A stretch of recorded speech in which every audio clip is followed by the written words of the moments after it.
വെറും 3 ഇൻഗ്രീഡിയൻസിൽ ഉണ്ടാക്കിയിട്ടെടുക്കുന്ന സ്പോഞ്ച് പോലെയുള്ള ഒരു വാനില കേക്കിൻ്റെ റെസിപ്പിയാണ് ഇന്ന് കാണിക്കുന്നത്. അപ്പോൾ നമുക്ക് വീഡിയോയിലേക്ക് പോവാം, വീഡിയോ കണ്ടു നോക്കാം. ഇതിന് വേണ്ടിയിട്ട് ഇതുപോലൊരു അരിപ്പയിലോട്ട് 1 കപ്പ് മൈദ ചേർക്കുന്നുണ്ട്. ഇനിയിപ്പോൾ നമ്മളിതിലേക്ക് ബേക്കിംഗ് പൗഡർ ചേർക്കുന്നില്ല. 1/2 ടീസ്പൂൺ ബേക്കിംഗ് സോഡ ചേർത്ത് കൊടുത്തിട്ട് നമുക്കിത് നന്നായിട്ടൊന്ന് ഇതുപോലെ ഒന്ന് മിക്സ് ആക്കി എടുക്കാം. നമ്മളിതിൽ ബേക്കിംഗ് സോഡയോ അതുപോലെ തന്നെ എണ്ണയോ ബട്ടറോ ഓയിലോ ഒന്നും നമ്മളിതിലോട്ട് ചേർക്കുന്നില്ല. വെറും 3 ഇൻഗ്രീഡിയൻസിലാണ് നമ്മളിത് ഉണ്ടാക്കിയെടുക്കുന്നത്. ഇനി നമുക്കിതൊന്ന് മാറ്റി വെക്കാം. ഇപ്പം ഞാനൊരു ബൗളിലോട്ട് ഒരു 3 കോഴിമുട്ട പൊട്ടിച്ചിട്ട് വയ്ക്കുന്നുണ്ട്.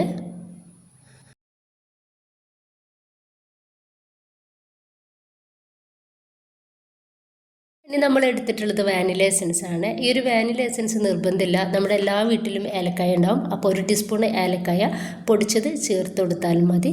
ഇനിയിപ്പോൾ നമുക്കിത് നന്നായിട്ട് ബീറ്റാക്കി എടുക്കാം. ഞാൻ 1 ടീസ്പൂൺ വാനില എസൻസ് ആണ് എടുത്തിട്ടുള്ളത്. നന്നായിട്ട് പ്ലഫി ആവുന്നത് വരെ ബീറ്റാക്കി എടുക്കുക. അപ്പോൾ നമ്മുടെ കയ്യിൽ ബീറ്റർ ഇല്ല എന്നുണ്ടെങ്കിൽ നമുക്കിത് മിക്സിയിൽ വെച്ചിട്ട് നന്നായിട്ട് അടിച്ചെടുത്താലും മതി.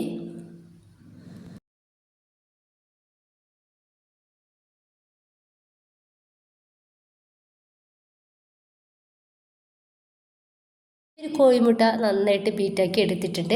ഇനിയിപ്പോൾ 1/2 കപ്പ് പഞ്ചസാര ഞാനൊന്ന് പൊടിച്ചെടുത്തിട്ടുണ്ട്.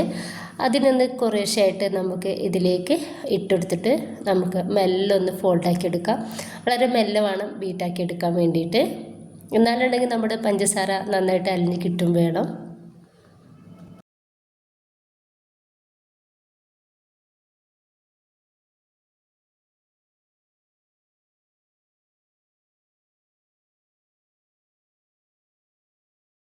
നമുക്ക് ഇതൊന്ന് മാറ്റി വെച്ചിട്ട് നമ്മൾ റെഡിയാക്കി വെച്ചിട്ടുള്ള ഒരു ബാറ്ററിലൊന്ന് കുറേശ്ശായിട്ട് ഇതിലേക്ക് ഇട്ട് കൊടുക്കുക.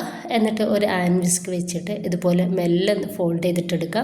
നമ്മുടെ ഈ ഒരു മുട്ടയുടെ ഒരു ബാറ്റർ താന്നു പോകാത്ത രീതിയിൽ വേണം മെല്ലെ ഒന്ന് ഫോൾഡാക്കി എടുക്കാൻ വേണ്ടിയിട്ട്. ബാറ്റർ മുഴുവനായിട്ട് ഒറ്റയടിക്ക് ഇട്ട് കൊടുക്കരുത്, കുറേശ്ശായിട്ട് ഇട്ട് കൊടുത്തിട്ട് നമുക്കിതുപോലെ ഒന്ന് മെല്ലെ ഫോൾഡാക്കിയിട്ട് വേണം എടുക്കാൻ വേണ്ടിയിട്ട്.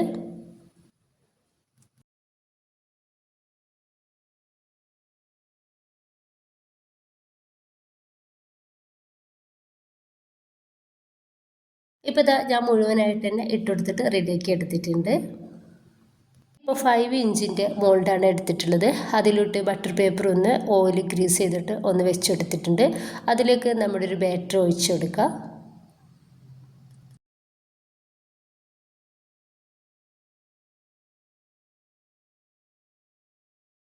ഇപ്പോൾ ചെറുതായിട്ട് ഇതുപോലെ ഒന്ന് ടാപ്പ് ചെയ്ത് കൊടുക്കുക, ബബിൾസൊക്കെ ഒന്ന് പോകാൻ വേണ്ടിയിട്ടാണ്. നമ്മൾ ഓവനിലൊന്നല്ല കേട്ടോ, ഇഡലി പാത്രത്തിലാണ് റെഡിയാക്കി എടുക്കുന്നത്. 10 മിനിറ്റോളം പ്രീറ്റ് ചെയ്ത് വെച്ചിട്ടുള്ള ഒരു ഇഡലി പാത്രത്തിലേക്ക് ഒരു സോസർ ഇറക്കി വെച്ചിട്ടുണ്ട്. അതിൻ്റെ മേലോട്ട് നമുക്കിത് വെച്ചിട്ട് കറക്റ്റ് ഒരു 30 മിനിറ്റ് ലോ ഫ്ലെയിമിലിട്ടിട്ട് നമുക്ക് റെഡിയാക്കി എടുക്കാം. കറക്റ്റ് 30 മിനിറ്റ് കഴിഞ്ഞ ടൈമിൽ നമ്മുടെ ഒരു കേക്ക് നന്നായിട്ട് റെഡിയായിട്ട് കിട്ടിയിട്ടുണ്ട്. നമുക്കിത് ഈ ഒരു പാത്രത്തിൽ നിന്നും എടുത്തു മാറ്റാം.